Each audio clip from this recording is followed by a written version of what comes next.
일반적으로 섹터가 더 유리하였던 곳, 기관 투자자 의무 보유 확약이 높은 곳, 유통 가능 금액이 낮은 곳 등에 더 금액이 몰렸었습니다.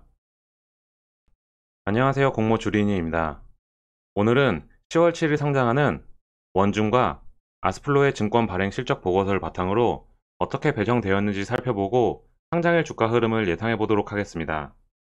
우선 원준의 청약 결과를 살펴보면 총 증거금은 13.3조나 들어오면서 비례 경쟁률은 3,246대 1을 기록하였고, 그로 인해 비례 한 주 금액은 무려 1억이 넘는 금액이 되었습니다. 라이브 방송 때 저는 한 주 배정을 받기 위해서는 1억에 해당하는 금액을 다 넣지 말고 0.6주에 해당하는 금액으로 신청하셔도 가능성이 있다고 권유드렸었는데요.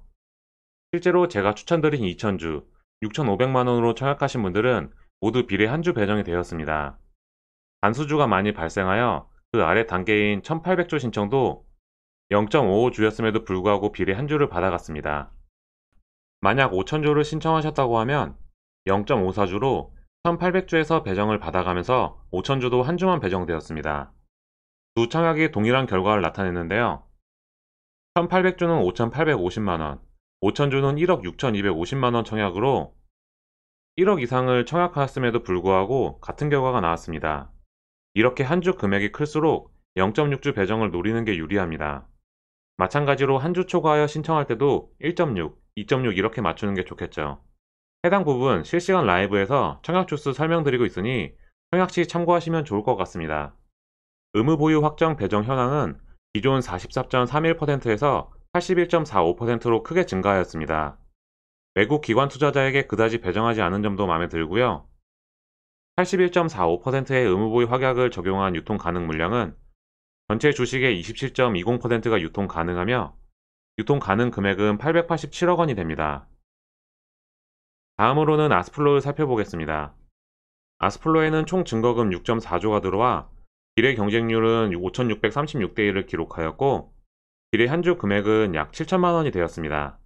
아스플로 역시 한 주 배정 금액이 커 0.6 이상의 주수인 3,400주 신청하는 것을 추천드렸는데요. 실제 배정은 2,400주까지도 배정이 되었습니다. 2,400주는 0.42주인데요. 균등에 참여한 사람들이 늘어난 현재 단수주가 많이 발생을 하게 되어 비례 0.6 배정은 꽤 안전하다고 판단이 됩니다. 다음 배정은 8,000주에서 잘리게 되었는데요. 1,922명은 두 주가 배정이 되었고 나머지 550명은 한 주만 배정이 되었습니다. 8,000주는 1.41로 앞선 2,400주 0.42에서 배정을 받아간 다음 순서라 아쉽게도 8,000주 신청에서는 운이 따라야 추가 배정이 되었습니다. 2,400주 신청한 사람과 8,000주 청약한 사람의 차이는 7천만 원입니다. 7천만 원을 더 쓰고도 같은 결과가 나올 수가 있으니 해당 부분 꼭 체크하셔서 청약 금액을 아끼시는 게 좋을 것 같습니다.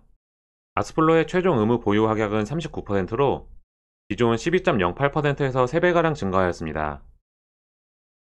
최종 의무 보유 확약 39%를 적용한 유통 가능 물량은 전체 주식의 39.69%가 유통 가능하며 유통 가능 금액은 441억 원이 됩니다. 지금까지 원준과 아스플로의 증권 발행 실적 보고서를 살펴보았습니다. 동시 상장을 진행하였던 공모주들을 살펴보면 일반적으로 섹터가 더 유리하였던 곳, 기관 투자자 의무 보유 확약이 높은 곳, 유통 가능 금액이 낮은 곳 등에 더 금액이 몰렸었습니다. 원준과 아스플로의 상장 매력도를 비교해보면 공모가는 아스플로가 25,000원으로 낮아 유리합니다. 만약 더블로 시작한다고 하면 원준은 13만원으로 투자자들이 가격에 대한 부담감을 느낄 수 있고, 아스플로는 5만원으로 원준의 공모가보다 낮아 가격에 대한 부담감은 덜하게 됩니다. 기업 섹터는 원준이 2차전지 관련주, 아스플로가 반도체 관련주로 원준이 유리합니다. 최종 의무 보유 확약은 원준이 81.45%로 굉장히 높은 수준이라 더 유리하고요. 상장일 유통 가능 물량은 원준이 27.2%로 유리하고 아스플로는 유통 가능 물량 비중이 높은 편입니다. 기존 주주의 물량은 두 종목 모두 비슷하고 유통 가능 금액에서는 아스플로가 441억 원으로 원준의 절반에 그쳐 매수세에 따라 쉽게 상승이 가능합니다. 해당 내용을 바탕으로 정리를 해보자면 원준과 아스플로 두 종목 모두 상승은 해줄 것으로 예상합니다. 다만 기업 섹터가 좋고 의무 보유 확약에서 월등한 원준에 매수세가 더 몰릴 것으로 예상합니다. 한 주 가격이 부담스럽기는 하나 더블 가까이 시작할 수도 있을 것이라 생각합니다. 만약 원준이 안정적으로 따상에 도달한다면 아스플로에도 추가적으로 매수세가 들어올 가능성이 있지만, 그렇지 못하다면 아스플로에는 매수세가 쉽게 안 들어올 수도 있습니다. 실제로 상장일에는 어느 쪽으로 매수세가 쏠릴지 누구도 정확하게 예상하기 어렵습니다. 제 예상과 다르게 흘러갈 수도 있으니 유의하셔야 합니다. 8시 40분 시초 매수세를 보면서 현명하게 대응하는 것이 중요하겠습니다. 만약 2주 이상을 받으셨다면 적정 가격에 분할 매도하는 것도 좋은 전략입니다. 상장일 추가 매수는 권하지 않으며, 최고가 매도는 누구에게나 어려운 부분이니 높은 가격에 매도하지 못했어도 익절에 만족하는 마인드를 가지는 게 좋을 것 같습니다. 두 종목 모두 좋은 수익이 있었으면 좋겠습니다. 본 영상은 제 개인적인 의견이며 투자를 권유하는 영상이 아니니 유의하시길 바라겠습니다. 제 채널에서는 10월 7일 원중과 아스플로의 상장일 주가 흐름을 오전 8시 30분부터 실시간으로 제공해드릴 예정입니다. 많은 시청 부탁드립니다. 영상이 유익하셨다면 구독과 좋아요 부탁드립니다. 감사합니다.